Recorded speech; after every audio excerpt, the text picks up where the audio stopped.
When I was a little kid, I loved Transformers. I remember my dad was a big Transformers fan, and so he kind of handed it off to me and passed it down. And I watched the 1986 Transformers movie for the first time when I was like 6 or something. I'm 20 years old, so in my generation, I kind of grew up with the live action Michael Bay Transformer films, and I thought those were really cool too. Looking back, they're not as good, but I thought they were cool in the beginning. And those four movies in my childhood, the three being from the Michael Bay and the 1986 Transformers, kind of shaped what I was into and my introduction to the Transformers fan base. Many years later, we get Transformers 1, and still a really big Transformers fan. My interests have changed, of course, as I've grown up. And I really didn't like Transformers 4, the live action Transformers 4 with like the Dinobots, and then the one after that. I think there's one after that. I don't even know. I liked the Bumblebee movie, but Transformers 1 comes out, right? And they're making all the trailers, and I'm like, wow, I'm actually kind of excited for this movie. And I heard it was really, really good.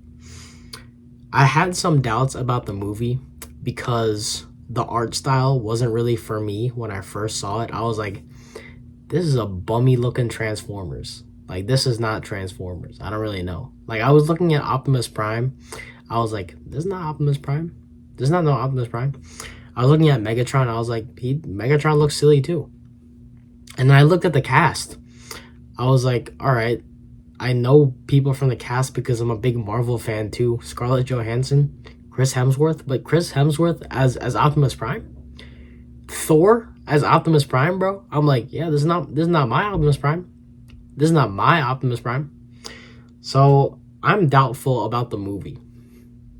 We get to the movie theater. I'm watching it with my girlfriend. My girlfriend likes Transformers as well. Oh my goodness, my voice. But I don't think she likes it as much as me. And I will remind you, I'm a big Transformers fan. Yo, grandma unskippable cutscene? Grandma cutscene? Right. Okay, so as I was saying, I trust me, I'm still a really big Transformers fan. I loved the Transformers games, War for Cybertron, Fall of Cybertron. Loved all the movies. Every Christmas I asked for Transformers, like the toys. This is my masterpiece Bumblebee. That's right, the masterpiece. And this is Transformers animated Megatron. This is kind of broken though, and that's kind of my fault as a kid because I was like rough playing with Transformers. I don't know why.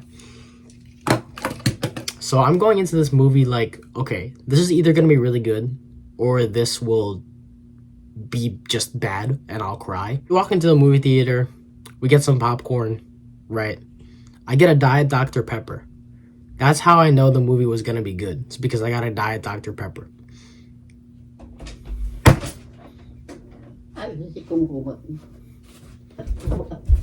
Oh, she tripped. Yo, you good? Okay, so to give some info on the movie, this movie is a prequel about the Autobots and Decepticons, which are the Transformers, and kind of the pre-Autobot versus Decepticon war.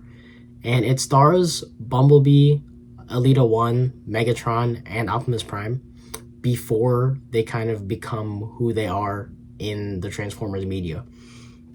So the start of the film was actually not as good as I was expecting.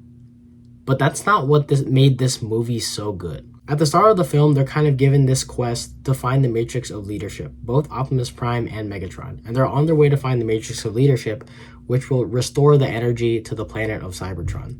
So they're trying to find it, and I'm not gonna lie, when the actual quest to finding the Matrix of Leadership is like not really that cool, and it's not really that interesting either. Because they're kind of going from place to place, and the scenes are a little short, and they're filled with really good jokes, I'm not gonna lie, but there's nothing really interesting going on aside from the fact that they're looking for the Matrix of Leadership and it's gonna be cool or whatever. They're gonna find something. What really makes this movie good is from the climax and going forward. The big twist in the movie is that Sentinel Prime, the leader of like all the people of Cybertron or whatever, who's trying to find the matrix of leadership, basically, he turns out to be a fraud that killed the 13 original primes, which you don't know, which if you don't know, is like the 13 original leaders of the Transformers. He kills them, and basically the matrix of leadership is lost. Like he's not even trying to find it. And this is where it gets cool, because Optimus Prime and Megatron, the two main characters who are friends at the start, Optimus Prime, or Orion Pax, which is his name before he turns to Optimus Prime, he's like, okay, well, obviously we gotta find it and tell everybody. But Megatron, which is D16 before he turns into Megatron, he's like, nah, I'm trying to kill this guy. And so we kind of see the two sides of good and evil. Of course, Optimus Prime wants to be the good guy, and being as good and pure as he is, he doesn't want to kill anybody and doesn't want to cause harm. He just wants to tell everybody the truth. But Megatron is really like, no, I'm trying to kill him. I'm just trying to kill this guy. And so we kind of see Megatron's shift into becoming the evil and enraged Megatron. And that's what made the film extraordinary. Because we see these two characters kind of go their separate ways from being friends at the start. And what's more impactful is the fact that Transformers fans know that it ends up turning into like a war between good versus evil Autobots and Decepticons that kills basically the entire planet, all because Megatron lost his cool. That's really it. And so basically you just see Megatron. He's such a good character in this movie. You just see Megatron get more and more enraged, and you just see him shift from being a really good guy, a really good Transformer, into like the most evil one of all time. Like he just starts becoming a demon, bruh. Like, and then there's a scene where he sees Starscream and all of the Decepticons prior to becoming Decepticons. He's just on timing. Like, he just wants to kill all of them. And at the start of the film, you wouldn't really expect this because he's a good-natured guy at the start of the film. But then he just flips because he wants to take his revenge out on the people that lied to him in his life. And so the ending part of the movie is where it gets really good, because Optimus Prime ends up becoming Optimus Prime because he gets into a fight with Megatron that almost kills him, but the Matrix of Leadership presents itself to Optimus Prime.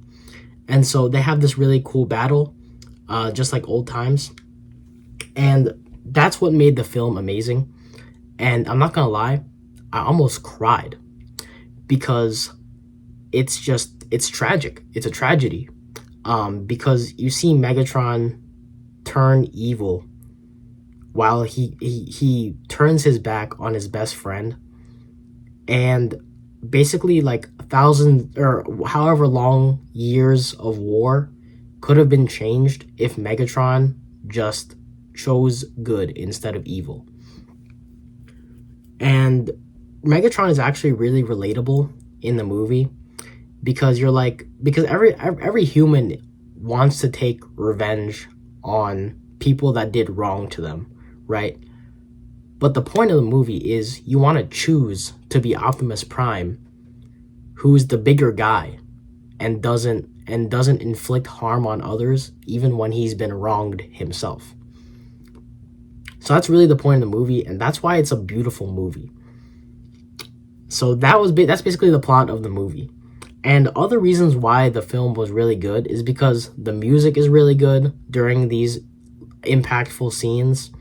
You see most of the Transformers before they become really cool, and that's cool to see. There's a bunch of cameos, like Jazz is in the movie, like Cliffjumper's in the movie, Starscream, Shockwave, Soundwave, all those guys, like all the G1 Transformers look really cool. The designs of the Transformers themselves are like basically G1, but of course they're not exactly G1.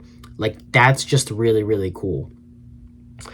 And so yeah, it was basically like a treat to all Transformers fans. I know I'm a young Transformers fan in terms of how old Transformers fans actually are. Y'all are old because yeah, I think it came out in 1984. I was not even a sperm yet. So yeah, it was an extraordinarily good movie. And it had some deep themes to it that I think people would find really interesting. And it's a real treat to Transformers fans that are like deeply invested in the lore. So go check it out. It almost made me cry, like for real. I looked at my girlfriend at the end of the movie. I was like, I just watched a masterpiece. Like that was mind blowing. That really was insane. So yeah, that's my whole review of Transformers 1. And to give it a score, I'll give it like a 9 out of 10. That's a solid 9 out of 10.